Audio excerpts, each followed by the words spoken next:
Assalamualaikum warahmatullahi wabarakatuh. Perkenalkan saya Quratul Aini dengan NIM A1A2250018 dari Prodi Pendidikan Sejarah. Di sini saya akan menceritakan sejarah Pulau Buru, tempat pengasingan di masa Orde Baru. Pulau Buru terletak di Provinsi Maluku, Indonesia bagian timur. Pulau ini memiliki sejarah panjang yang tidak hanya menyimpan keindahan alam, tetapi juga kisah kelam masa lalu bangsa Indonesia. Pada masa pemerintahan Orde Baru, pulau ini dijadikan tempat pengasingan bagi ribuan tahanan politik yang dianggap berhubungan dengan Partai Komunis Indonesia atau PKI. Setelah peristiwa Gerakan 30 September 1965, pemerintah menahan ratusan ribu orang di berbagai daerah. Banyak di antara mereka dituduh tanpa bukti yang jelas dan tidak melalui proses pengadilan. Tahun 1969, pemerintah mulai mengirim sekitar 12.000 tahanan politik ke Pulau Buru. Sebagian besar berasal dari Pulau Jawa, Bali, Sumatera, dan daerah lain di Indonesia. Pulau Buru yang sebelumnya jarang dihuni diubah menjadi kawasan kerja paksa.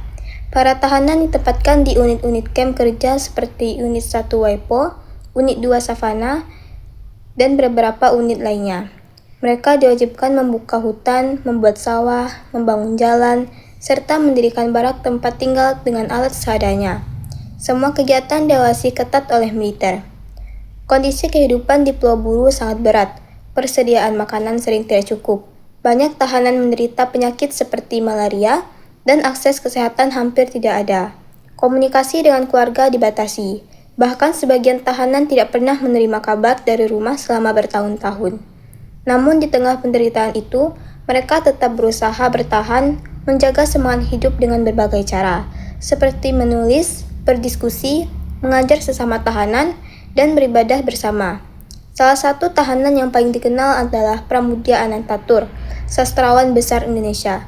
Di tengah keterasingan, ia tetap berkarya.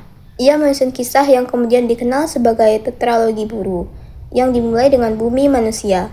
Cerita itu awalnya ia sampaikan secara lisan kepada teman-teman sesama tahanan, sebelum akhirnya ditulis setelah dibebaskan.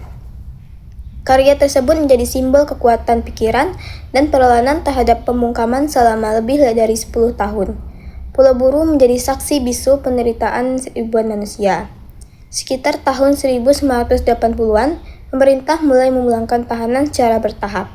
Sebagian kembali ke daerah asal, sebagian lagi memilih menetap di Buru karena sudah membangun kehidupan di sana.